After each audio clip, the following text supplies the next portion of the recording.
Em uma noite impregnada de um silêncio profundo e quase opressivo, as nuvens se acumulavam lentamente sobre a pequena cidade de São Bartolomeu, como um manto pesado que ocultava as estrelas. O vento sussurrava entre as árvores, uma litania de vozes esquecidas que pareciam carregar segredos de um tempo antigo.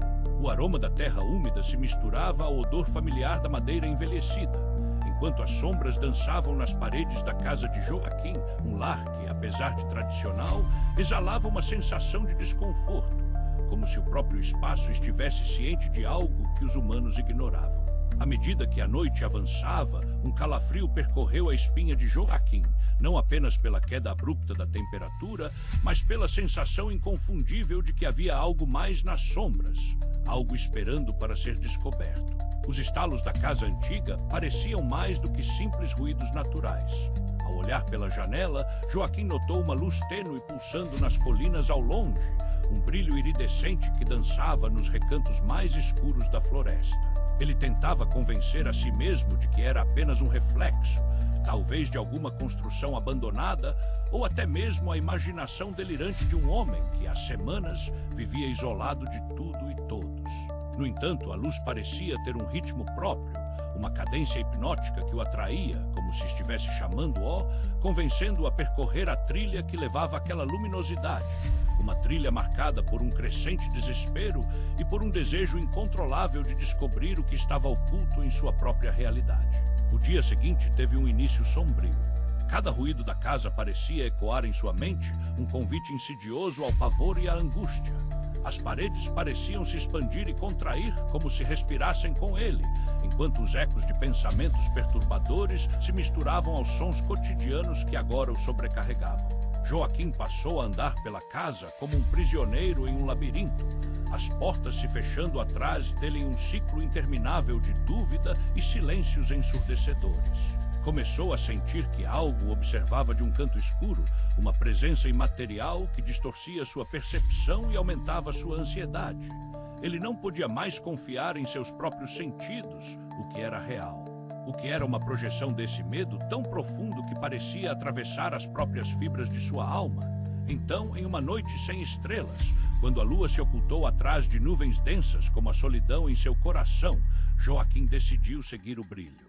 Com um sentimento de resignação, ele atravessou a floresta, cada passo ecoando como um sussurro de que havia ultrapassado limites não compreendidos. A luz, agora mais próxima, revelava formas distorcidas nas árvores, figuras que pareciam retorcer-se em dança, mais sombras do que substâncias. Ele mal respira, sua mente repleta de desolação. Era como se a própria lógica se despedaçasse, revelando um universo enternecido. O céu não era mais uma extensão tranquila, mas uma tela de horrores incompreensíveis, onde constelações dançavam em padrões que desafiavam a sanidade. A luz se intensificou e, sob ela, Joaquim viu não apenas o que estava à sua frente, mas também distorções do que era intermitências de tudo que havia deixado para trás de sua própria existência. Diante da superbóveda de algo que não poderia ser descrito por palavras humanas, Joaquim percebeu que havia ultrapassado uma linha, um abismo de compreensão. O que se manifestava diante dele não era apenas um ser, mas uma coleção de possibilidades infinitas, de realidades fragmentadas que se entrelaçavam. A sua mente, que antes havia lutado contra a compreensão, agora implorava por mais, por alguma certeza que pudesse aliviar o terror que o dominava. Forma e substantivo tornaram-se irrelevantes. Tudo na presença daquela luz transformou-se num mosaico de sensações, uma sinfonia de cores e ruídos insólitos que pulsavam em uníssono, ecoando a sua própria insignificância. E na tormenta de seu próprio desespero, enquanto as formas inomináveis dançavam ao redor dele, a ordem do cosmos se desfez, jogando de volta a sua solidão à sua casa, que agora era apenas um eco vazio do que havia sido. Com um último olhar, a luz se apagou e a escuridão cercou-o novamente. O que havia sido revelado nunca poderia ser entendido, e a mera lembrança daquilo que presenciara se tornava um peso em sua consciência, uma ferida exposta que doía sem cura. O que era real e o que era um delírio. E enquanto a madrugada chegava, Joaquim sabia que as perguntas não tinham respostas, que a vida seguia, mesmo que ele permanecesse preso a um destino obscuro. onde o horror cósmico se desvelava apenas para aqueles tolos o suficiente para ir atrás dele.